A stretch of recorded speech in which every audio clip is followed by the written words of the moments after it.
Bonjour, notre méditation du jour. Le chef du royaume est un libérateur. Voici l'agneau de Dieu qui ôte le péché du monde. Jean 1, verset 29.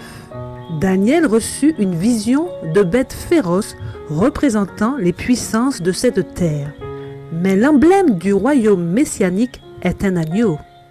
Alors que les royaumes terrestres gouvernent par la force, le Christ bannit toute arme humaine et tout moyen de coercition. Son royaume est établi pour élever et ennoblir l'humanité déchue.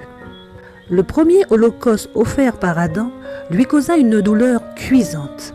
De sa propre main, il dut ravir à un être la vie que Dieu seul pouvait donner.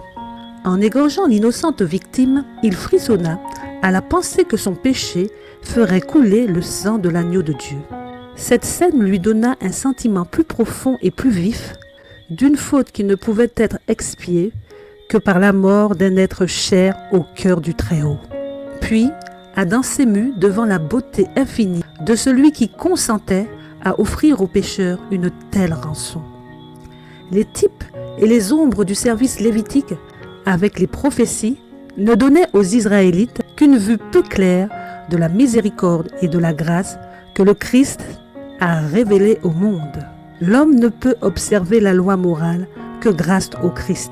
En transgressant cette loi, l'homme avait introduit le péché dans le monde, et par le péché, la mort.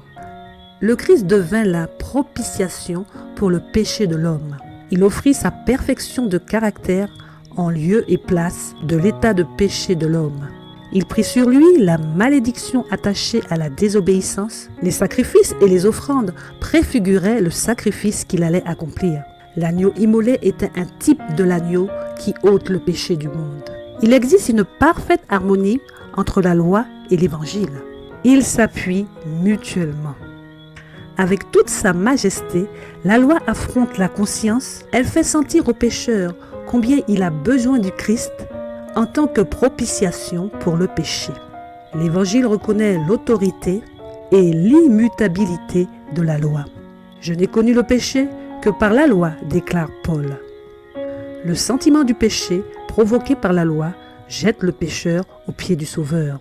Dans son besoin, l'homme peut invoquer de puissants arguments fournis par la croix du Calvaire. Il peut s'approprier la justice du Christ, communiquée à tout pécheur repentant.